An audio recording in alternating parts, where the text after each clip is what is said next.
Starlink just hit Filipinos with another banger today. From 2,700 pesos at launch to 4,099 pesos today. A 52% increase. What used to be the better option for price and performance is now starting to feel a bit overpriced. When Starlink first launched in the Philippines, 2,700 pesos felt like a fair deal. It was cheaper than most rural fiber alternatives, and it gave people in remote areas a chance to finally stream, game, and work without constant buffering. But then came the first hike, 3,700 pesos in mid 2025, and now it reached 4,099. That's not just a small adjustment. That's a full-blown leap. For many Filipinos, 4,099 isn't pocket change. That's more than the average monthly electric bill in some households. It's the kind of price that makes you stop and ask, is this still worth it? Because what used to be the better option is now competing with local fiber plans that cost as half as much. The worst part? The increase just feels sudden. One day you're paying 2,700 thinking you found the perfect balance of price and performance. The next you're starting at a bill that's 52% higher, with no warning and no real explanation. Now let's talk about the real reasons behind this sudden price hike. Because it's not just Starlink being greedy, there's a bigger picture here.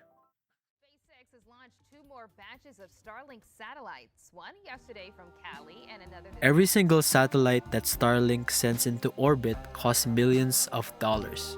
And they're not stopping. They're launching hundreds more to keep the network stable. That's great for coverage, but guess who's paying for those rockets? Us, the subscribers. The more satellites they put up, the more they pass those costs down. Starlink isn't just about satellites floating in space though. They need ground stations here in the Philippines to connect those satellites to the internet backbone. Building and maintaining those gateways isn't cheap, so when they expand coverage, they also expand the bill. And again, we're the ones covering it. It's launching strikes on Iran after Iran said it once again closed the Strait of Hormuz. Let's be real. Inflation hit everyone. Fuel, manufacturing, shipping, and even the cost of keeping satellites in orbit.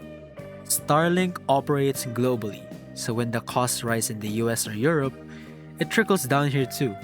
Instead of absorbing those costs, they decide to push them onto the subscribers. So when you look at the 4,099 price tag, it's not just about the better speeds or better service. It's about covering rocket launches, ground stations, global inflation, and a new premium image. The sad truth?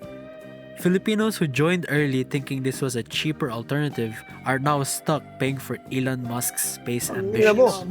At this point, Starlink is no longer the underdog. Local ISPs are cheaper, faster, and more practical. Okay, after everything, we still have to test this and acknowledge Starlink's performance. On Ookla's speed test over here, we can see that it has super fast download speeds, but it's not the same with the upload speed. It still has solid performance whenever I game. Hold up, I'm kinda cooking here. Though, hold up, I'm kinda cooking here. Hold up. Though whenever there's bad weather or strong winds, the Wi-Fi tends to fluctuate in its speeds. But now I'm gonna try this local Wi-Fi that I just switched to called Kasibu Fast.